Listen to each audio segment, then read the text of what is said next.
Eles não poderão dizer que não foram avisados. Essas pessoas que estão sequestrando a nossa democracia, colocando medo no coração do povo brasileiro, destruindo a nossa liberdade de expressão, fazendo essa perseguição política, usando como instrumento a nossa Suprema Corte, vão pagar caro, e eles foram avisados. Mas, mesmo assim, quiseram dar o all-in, né, no poker. Pois bem, como é que repercutiu essa execução sumária, suprema que aconteceu no Brasil ontem? Vou mostrar para vocês algumas das principais figuras dos Estados Unidos e o que eles falaram sobre o que aconteceu ontem no Brasil. Então pode ter certeza que vai vir bomba por aí. Vamos lá. Vou começar aqui com o oficial sênior da diplomacia pública dos Estados Unidos. Esse aqui disse: ontem, 4 dos 5 ministros do Supremo Tribunal Federal votaram pela condenação do ex-presidente Jair Bolsonaro a 27 anos de prisão. Essa decisão representa um novo marco fatídico no complexo de censura e perseguição do juiz Moraes, violador de direitos humanos sancionado contra Bolsonaro e seus apoiadores. Levamos esse acontecimento sombrio com a maior seriedade. Agora o secretário Marco Rubio, que é do Departamento de Estado. Esse é o cara que assina a Magnitsky, tá? O que ele disse? As perseguições políticas do violador de direitos humanos, é assim que ele está sendo chamado lá agora, não é nem pelo nome, é violador de direitos humanos sancionados Alexandre de Moraes, continuam, já que ele e outros membros do Supremo Tribunal Federal decidiram injustamente prender o ex-presidente Jair Bolsonaro. Os Estados Unidos responderão adequadamente a essa caça às bruxas, né? Exatamente o que tentaram fazer com Donald Trump. Aqui é o Christopher Landau, ele é o número 2 do Marco Rubio, tá? Do Departamento de Estado. Os Estados Unidos condenam o uso da lei como arma política. Como advogado, diplomata e amigo do Brasil, dói-me ver o juiz Moraes devastando o Estado de Direito naquele país e levando as relações entre essas duas grandes nações ao seu ponto mais sombrio em 2 séculos. Enquanto o Brasil deixar o destino do nosso relacionamento nas mãos do juiz Moraes, não vejo solução para esta crise. Agora a deputada Maria Elvira Salazar, da Flórida, uma das deputadas mais atuantes em relação à luta contra ditaduras na América Latina, tá? Um dia sombrio e vergonhoso para a democracia brasileira. Essa condenação fraudulenta não é justiça, é vingança política, um julgamento encenado com o objetivo de intimar, punir e abafar a voz do povo. A democracia morre quando juízes agem como ditadores.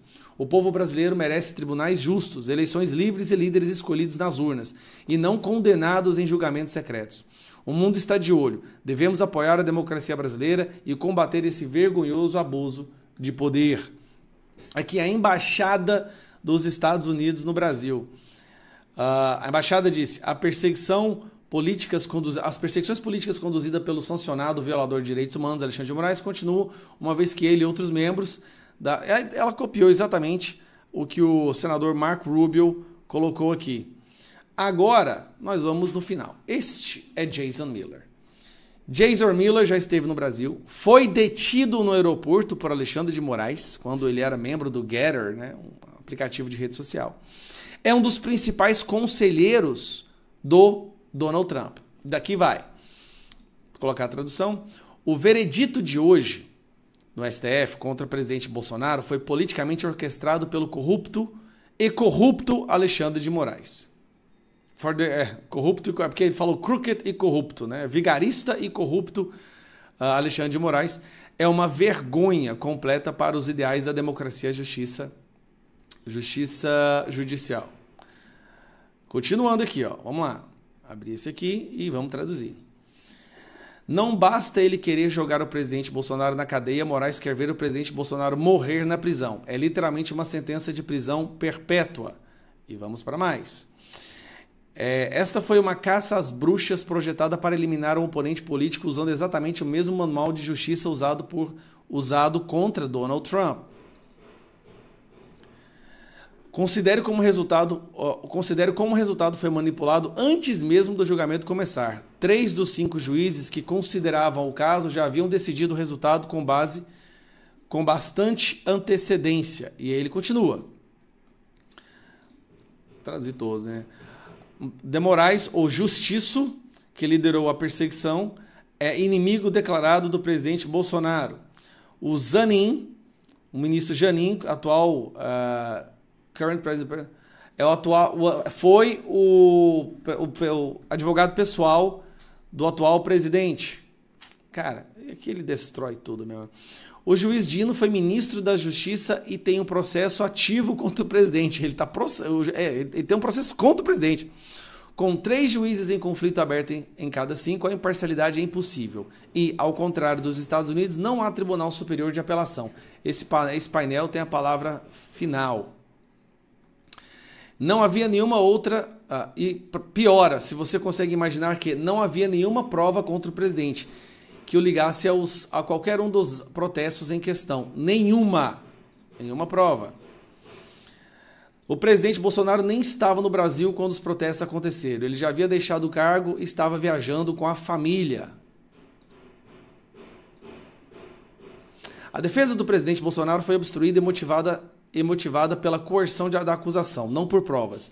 A principal testemunha do acordo da delação premiada contra o presidente Bolsonaro chegou a admitir em vídeo que seu depoimento foi prestado sob coerção e ameaça à sua família.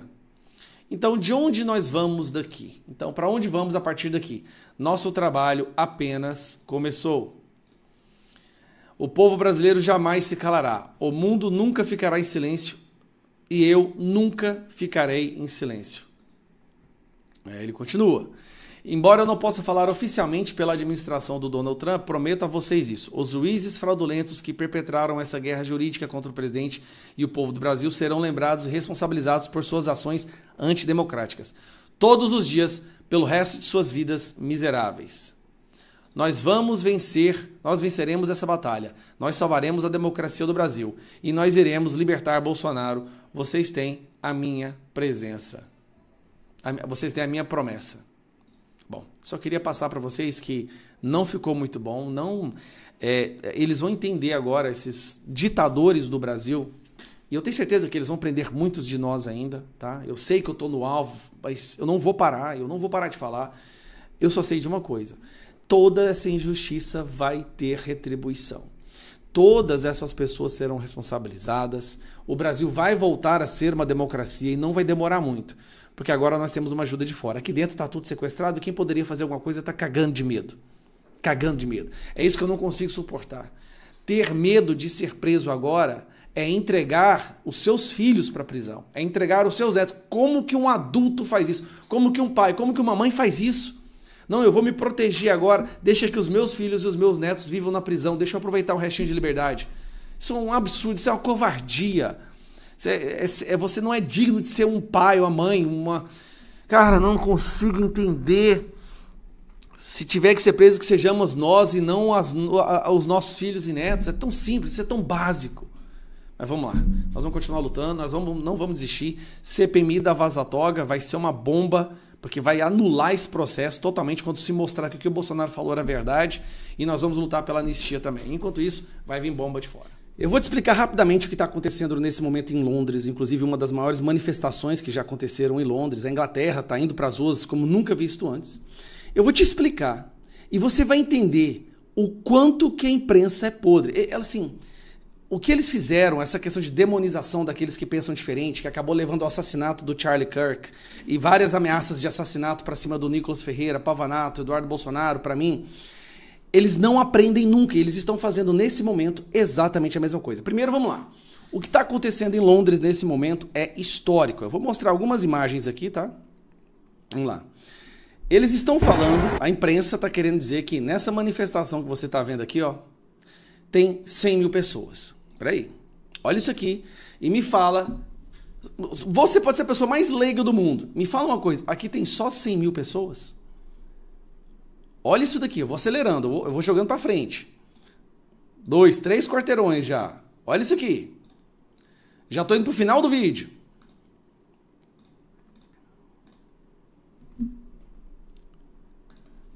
Mais de 1 milhão de pessoas tomaram as ruas de Londres agora. 1 milhão. A própria polícia fala em talvez 2 milhões. A polícia...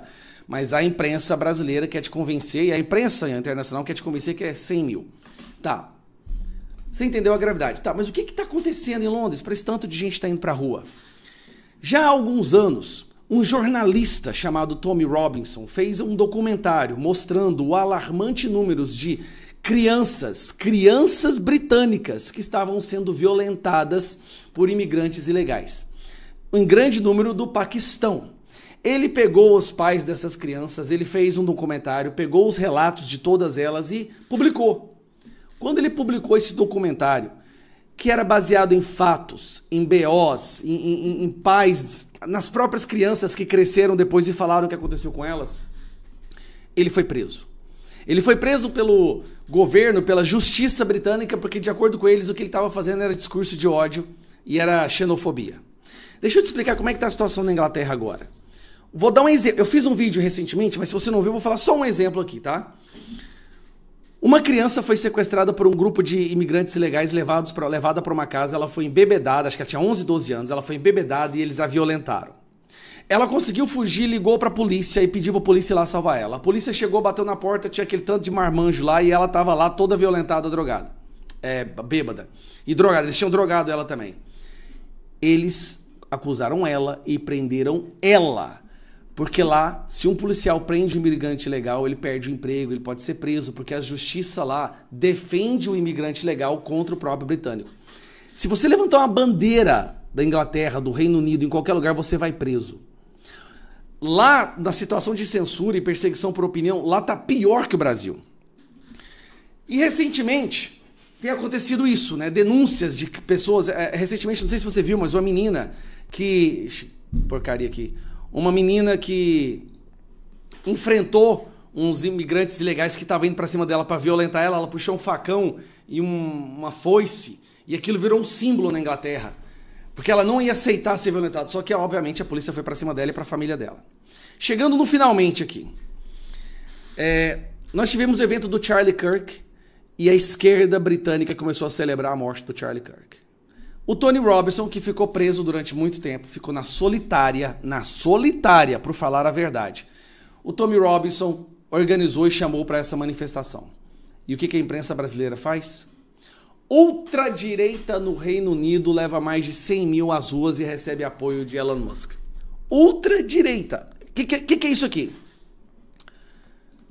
Se você é um britânico e você não quer mais que seus filhos sejam violentados sexualmente, sejam estupros, você é ultradireita.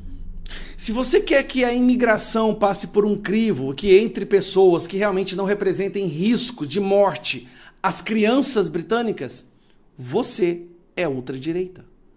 E aí quando eles pintam essas pessoas de ultradireita, o que acontece? Vai um doido, atira nessas pessoas, porque era ultradireita. E ultradireita tem que morrer.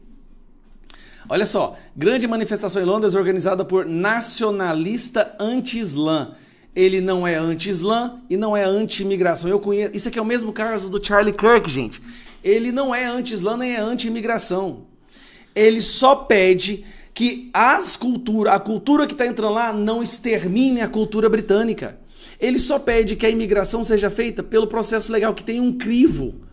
Ele só pede que o governo dê para a própria população britânica as mesmas assistências e mesma ajuda que dá para imigrante legal. O imigrante legal chega, já tem dinheiro, já tem celular, já tem casa para morar, enquanto o britânico que nasceu ali não tem nada. E tá aqui, ó, Tommy Robinson, líder do protesto, é alvo de série de acusações e chegou a ser detido por descumprir a ordem do juiz. A ordem do juiz, sabe qual que era? Adivinha? Não postar nada nas redes sociais. Não falar nada sobre a imigração ilegal, sobre o aumento do crime no Reino Unido por conta da imigração ilegal. Gente, você não... Escuta, tranquilamente, tá? Deixa eu falar uma coisa. Você não odeia a imprensa o bastante. A imprensa está querendo transformar o Tommy Robinson num radical extremista fascista. Por quê? Porque eles acham que ele é isso? Não. Para justificar que alguém vá lá e meta uma bala no pescoço dele. Porque é isso que a imprensa faz hoje. Me desculpa usar essa palavra aqui, mas esse pessoal da imprensa militante é um bando de vagabundos, safados, canalhas. E é por isso que quando eles vêm perguntar qualquer coisa para mim, a minha resposta vai ser sempre uma receita de bolo. O que eles estão tentando criar é um ambiente onde o Tommy Robinson seja assassinado, como foi o Charlie Kirk. Eles querem isso do Nicolas Ferreira. Se alguém fizer uma maldade com o Nicolas Ferreira, no dia seguinte a manchete vai ser o quê? Qual que você acha que vai ser a manchete? Extremista, ultradireita, bolsonarista baleado. eu tô perdendo a paciência, galera. Eu tô perdendo a paciência.